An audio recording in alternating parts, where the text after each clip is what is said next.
నమస్కారం. నేను మీ రవికిరణ్ శర్మ, వేలూరి జ్యోతిష రత్న అవార్డు గ్రహీత. నవంబర్ నెలలో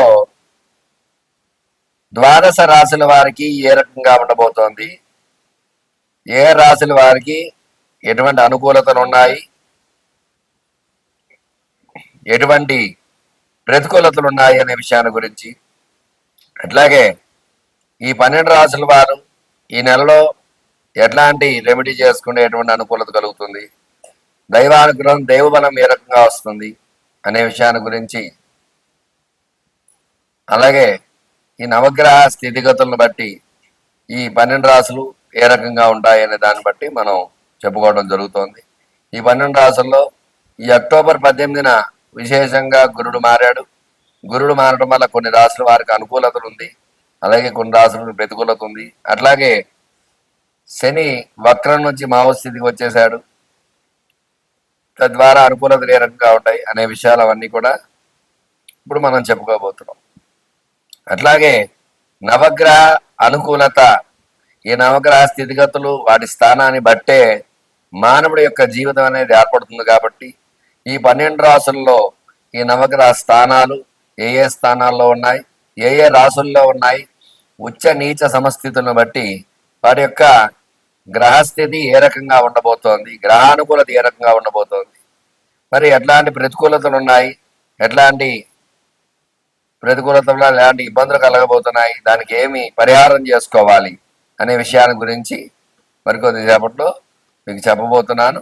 అన్నీ కూడా చక్కగా ఈ 12 రాశుల వారికి ఏ రకంగా ఉండబోతోందో, ఇందులో భాగంగానే మేషాది ద్వాదశ రాశుల వారికి ఏ రకంగా ఉండబోతోంది అనే విషయాన్ని గురించి మీకు చెప్పబోతున్నాను. అట్లాగే ఈ యొక్క రాశి యొక్క స్థితిగతి, మేషరాశికి అధిపతి కుజుడు, వృషభ రాశికి శుక్రుడు, మిథున రాశికి బుధుడు, కర్కాటక రాశికి చంద్రుడు, సింహరాశికి రవి, కన్యారాశికి బుధుడు, తులారాశికి శుక్రుడు, వృశ్చిక రాశికి కుజుడు, ధనురాశికి గురుడు, మకర రాశికి శని, కుంభరాశికి శని, మీనరాశికి గురుడు.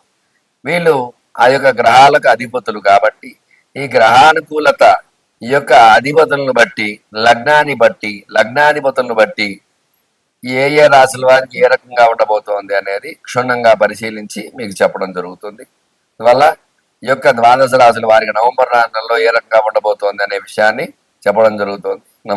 తులారాశి వారికి ఈ నెల ఏ రకంగా ఉండబోతోంది, ఎలాంటి అనుకూలతలు ఉన్నాయి, ఎలాంటి ప్రతికూలతలు అనే విషయాన్ని గురించి ఈ నవంబర్ నెల ఈ రాశి వారికి కొంచెం గడ్డుకాలంగా ఉంది.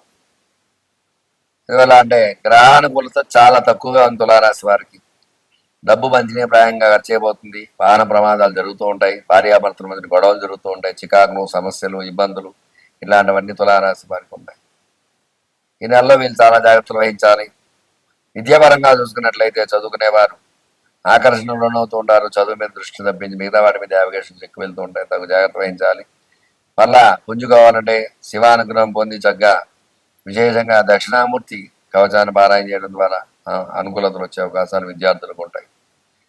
అలాగే ఉద్యోగ ప్రయత్నం చేసేవారికి ఉద్యోగంలో ప్రమోషన్స్ అనుకున్న రీతిలో రాలేకపోవటము, అలాగే ఉద్యోగ ప్రయత్నం చేసేవారికి ఉద్యోగ ప్రయత్నాలు సఫలీకృతం కాకపోవటము, ఇబ్బందులు వస్తూ ఉంటాయి. గత ఉన్న ఉద్యోగంలో కూడా పరిస్థితులు మారే అవకాశాలు ఉంటాయి. కొంచెం జాగ్రత్త వహించాలి తులారాశి వారు.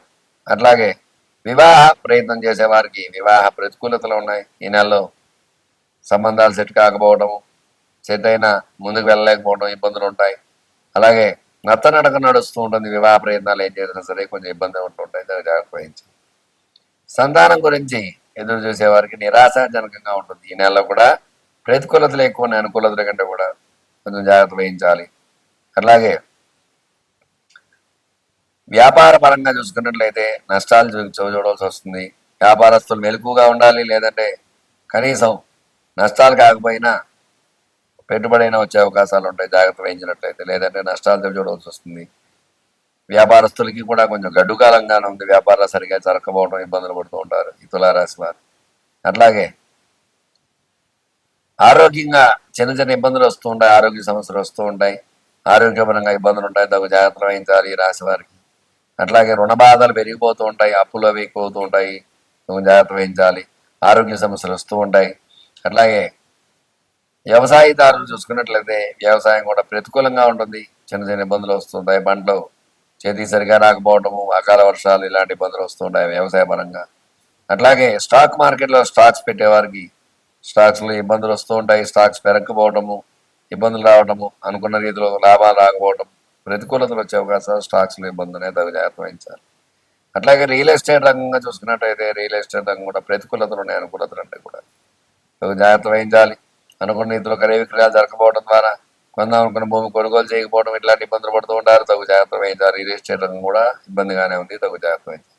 మన సినీ పరిశ్రమ చూసుకున్నట్లయితే సినిమాల రంగం కూడా కొంచెం ఇబ్బందిగా ఉంది. ఎందుకంటే గ్రహానుకూలత తక్కువగా ఉండడం వల్ల బ్లాక్ బస్టర్ అవ్వాల్సిన మూవీ కూడా హిట్ అవుతుంది అనుకున్న మూవీ కూడా ఒక ఫ్లాప్ అయ్యే అవకాశం లేదు. యావరేజ్ వెళ్ళడం ఇట్లాంటి ఇబ్బందులు ఖచ్చితంగా ఉంటాయి. శ్రీరంగం కూడా ఆచితూచి అడుగు పెట్టాలి, జాగ్రత్తగా అడుగు వేయాలి. మొత్తం మీద చూసుకున్నట్లయితే ఈ రాశి వారికి అనుకూలత కంటే కూడా ప్రతికూలతలు ఎక్కువగా ఉన్నాయి. వీళ్ళు ప్రతినిత్యము కూడా దుర్గా సూక్తాన్ని పారాయణ చేయడము, అట్లాగే అమ్మవారికి కుంకుమార్చన పూజ చేయటము, అట్లాగే శివుడికి ఈశ్వరుడికి విశేషంగా పసుపు కుంకుమ గంధము విభూతి నీళ్లతో అభిషేకం చేయడం ద్వారా ఖచ్చితంగా అనుకూలతలు వచ్చే అవకాశాలు ఉంటాయి. చూశారు కదండి తులారాశి వారికి ఏ రకంగా ఉండబోతోంది, ఎటువంటి అనుకూలతలు ఉన్నాయి, ఎలాంటి ప్రతికూలతలు ఉన్నాయి విషయాన్ని మీకు చక్కగా చెప్పడం జరిగింది. చెప్పినటువంటి రెమెడీ పాటించి శివానుగ్రహాన్ని పొందకూరుచున్నాను. మీ రవికిరణ శర్మ, వేలూరి జ్యోతిషరత్న వారికి రైతు. నమస్కారం. ఈ యొక్క నవంబర్ నెలలో 12 రాసుల వారికి కూడా మరి ఏ రకంగా ఉంది అన్నది వివరంగా చెప్పడం జరిగింది. ప్రతి ఒక్కరు కూడా గ్రహ అనుకూలత ఉంటేనే మీకు అనుకూలంగా ఉంటుంది. గ్రహాలు ప్రతికూలంగా ఉన్నాయంటే మీరేమి చేయలేదు. ఇవాళ గ్రహాలు అనుకూలించాలంటే చక్కని యొక్క దైవనామ స్మరణ చేసుకోవటము, ఈ కార్తీక మాసం సందర్భంగా విశేషంగా శివుడికి అభిషేకాలు, అర్చనలు, పూజలు, హోమాలు ఇలాంటివన్నీ చేసుకోవడం ద్వారా శివానుగ్రహం ఖచ్చితంగా కలుగుతుంది. రాశులు అనుకూలంగా ఉంటే ఖచ్చితంగా రాస్యాధిపతులు బలంగా ఉంటే, రాస్యాధిపతులు కూడా నవగ్రహాలే కాబట్టి నవగ్రహ అనుకూలంగా ఉంటే ఖచ్చితంగా గ్రహ అనుకూలత వల్ల ఈ యొక్క సమస్య నుంచి బయటపడే అవకాశం ఖచ్చితంగా ఉంటుంది. ఎట్లాంటి సమస్యనైనా సరే శతకోటి దరిద్రాలకి అనంత కోటి ఉపాయాలు అన్నట్టుగా ప్రతిదానికి పరిహారం అనేది చెప్పబడింది. అందువల్ల మీరు వివాహపరంగా ఇబ్బందిగా ఉంటే ఖచ్చితంగా సంప్రదించండి. మీకు ఎందుకు ఆలస్యం అవుతోంది వివాహం అనే దాని గురించి చక్కటి రెమెడీ ఉంటుంది. దానికి ఏం చేయాలన్నది నేను చెప్పండి. సంతానంగా ఇబ్బంది పడుతున్నారంటే మరి ఎట్లాంటి దోషాలు ఉన్నాయి సంతానంగా ఇద్దరు జాతకాల్లో, దాని ద్వారా ఇలాంటి ఇబ్బందులు ఉన్నాయి కాబట్టి మీకు ఆలస్యం అవుతుంది సంతానం అనే విషయాన్ని మీకు చెప్పడము, దానికి పరిహారం చేయించడం అట్లాంటివి జరుగుతాయి. వ్యాపారంలో నష్టపోతే వ్యాపారానికి లక్ష్మీ అనుగ్రహం ఏ రకంగా కలగాలి అనే విషయాన్ని గురించి దాన్ని మీకు చెప్పడం జరుగుతుంది. ఉద్యోగ ప్రయత్నాలు చేసే వారికి ఉద్యోగాలు రాకపోయినా, అలాగే చదువులో వెనకబడితే వాళ్ళకి ఏం చేయాలి, అట్లా ప్రతి విషయంలో కూడా చక్కగా పరిహారం సమస్య మీది, పరిష్కారం నాది. ఖచ్చితంగా మీకు రెమెడీ చెప్పడం జరుగుతుంది. మీకు అనుకూలంగా ఏ విషయంలో అయినా సరే జాతకం మీకు ప్రధానంగా చూసుకుని జాతకపరంగా మీకు ఎలాంటి ఇబ్బందులు ఉన్నా సరే, ఎటువంటి గ్రహ అనుకూలత లేదో గ్రహానికి పరిష్కారం చేసి పరిహారం చేసి తద్వారా గ్రహ దాన జప తర్పణ హోమ దాన భోజనాది కార్యక్రమాల ద్వారా గ్రహానుకూలత చేకూర్చి మీకు చక్కగా మీకు శుభాన్ని చేకూర్చడానికి నేను సిద్ధంగా ఉంటాను. మీకు ఎలాంటి సమస్యలు ఉన్నా సరే నా నెంబర్ స్క్రీన్ పై రోల్ అవుతూ ఉంటుంది. మీ రవికిరణ్ శర్మ, వేలూరి జ్యోతిష్ రత్న వారి రహిత. నమస్కారం. నన్ను సంప్రదించండి.